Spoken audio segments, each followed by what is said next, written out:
Can we steal you for a second? Because it's the 20th anniversary of The Bachelor.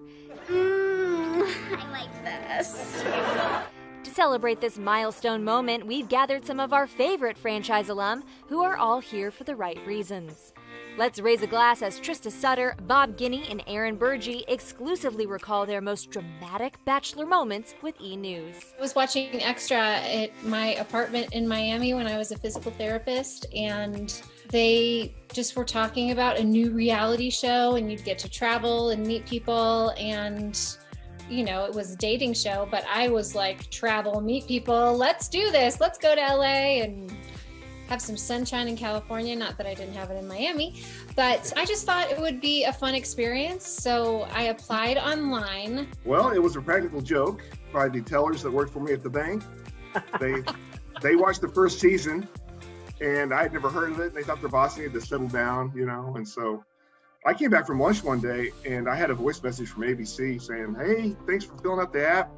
I hope you'll take 5 minutes of your time to make a video and, you know, send it in VHS." Right back then, it was tape. Send it in.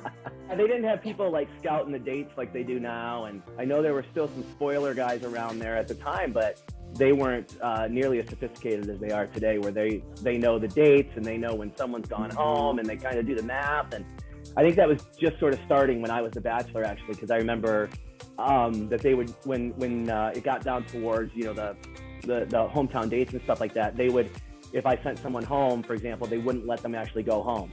They'd keep them in a hotel for like another week or so to kind of throw off the timing.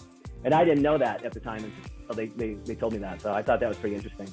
When we were doing our rendezvous after Ryan and I were engaged on the show, and we got to like get together, you know, in a random place like Vegas or Laguna Beach, they would fly. So they flew him with a handler, and the handler had to be sitting in the aisle so that Ryan wasn't sitting next to anyone. They booked the seats right next to him. And then he had to wear kind of like a disguise. I feel like he had to wear a wig or something. And, you know, back then, people, I don't even know if we had camera phones. Like, it wasn't like a smartphone like it is now. I had a flip phone. I go over your flip phone. And it was a flip phone. You're right. I did not think the first Bachelor that I was gonna fall in love with Alex. And it was just because it was brand new. Like I said, I just wanted a fun experience to travel and meet people.